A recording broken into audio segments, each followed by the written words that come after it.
Hi, my name is Vicki Ellis and I am the Executive Director of Heritage Ranch Christian Children's Home, and today I'm going to be talking to you about firm limits.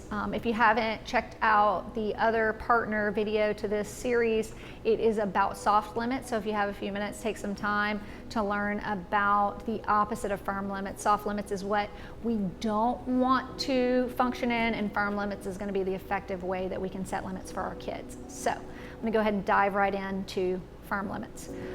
So there's a great quote by Robert McKenzie that says, if you wanted to stop cars at a busy intersection, would you rely on yellow lights alone to get the job done? And so the answer obviously is no. Yellow lights mean optional. So as adults, when we see a yellow light, we decide, can we get through it in time? Should we speed? Should we stop? There's confusion. But when we see a red light, we know.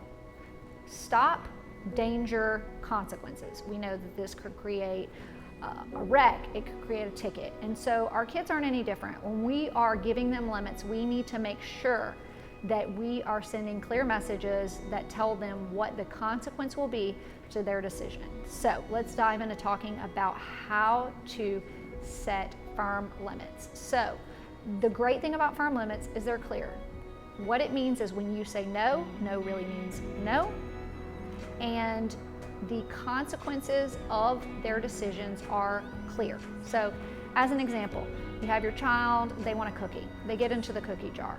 You tell them not to eat it, and you tell them that if they eat any cookies, that they're gonna have to pay for each of them. So your child's about to get in the cookie jar, you say, hey, if you grab a cookie, you're gonna have to pay 25 cents for every cookie that you eat. Well, I can imagine if your kid is anything like mine, they're gonna weigh, is it worth eating that cookie and having to pay 25 cents? So here's the deal. That is what a firm limit is. It's telling them, if you do X, then this is what I'm gonna do. So what are some of the characteristics of firm limits? Well, when you use firm limits, you're really communicating very clear rules and expectations. The important thing is that your words and your actions are going to communicate the same message. And so what that does for our kids is that they understand that what we say is what we mean. And it creates a clear expectation from our children that we are going to be consistent in our follow through, which builds trust, which is really important in parenting. So a firm limit, it's a really clear signal. It's like a red light. It says, if you do this, this is what I'm gonna do. And so when we say something, it's supported with really effective action. So the important thing you wanna do with firm limits is just explain what you need them to do or stop doing. Don't focus in on their attitude or their feelings or their worth. It's not about getting them to do it like with a perfect attitude. It's about getting them to understand that they need to make a decision and do what you're saying. So just explain what you want them to do, how to do it, and when to start. Be very clear. Kids do really well when you give them direct and immediate affect to their decisions. And the great thing is that if you raise your kids with firm limits, then they're really gonna learn to tune into your words and to take them seriously. And more often than not, they will cooperate because they have built a trust around knowing that you're gonna do what you're gonna say. I remember one time I was telling one of my kids to do something and they kept arguing with me over and over again. It was the greatest parenting moment when their older siblings said, you might as well stop doing that. Mom already said what she's gonna do and she's not gonna change her mind.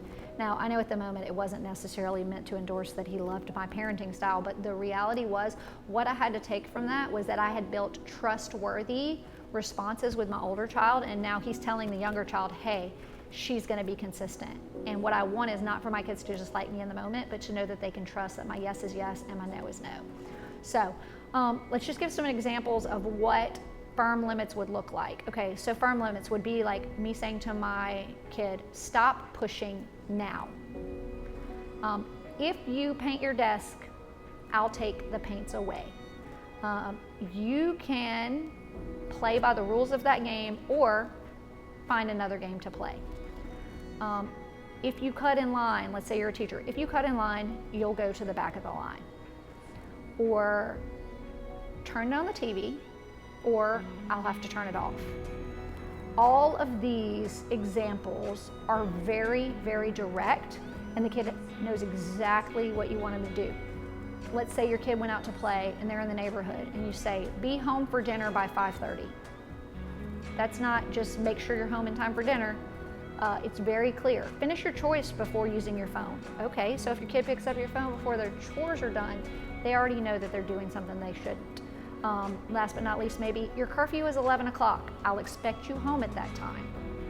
They leave with no ambiguity. They know exactly what's expected. So if there's a consequence, then they don't say, oh, well, I didn't know, because you made it very clear that there was going to be consequences for their actions. So one of the really important thing about this is that you're always giving just really effective messages, and you're telling your kid what to expect if they don't do what you say. And so the big deal with firm limits is, again, it's like the red light.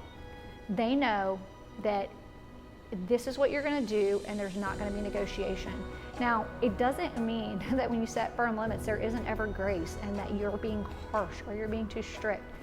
You're simply setting boundaries and rules and expectations that your kids know that they can count on. I always tell parents that one of the best things that you can do for your kids is to be trustworthy. Again, I said it earlier, be trustworthy that your yes is a yes and your no is a no, and realize that if you can instill this in your child and they live a life where they begin to be firm in the way that they make decisions, there's a little more that you can do for your kids than to create kids that are going to have a yes that's yes and a no that's no. It's going to serve them well, not only as children, but also as adults. My name is Vicki Ellis, and I am the Executive Director of Heritage Ranch Christian Children's Home.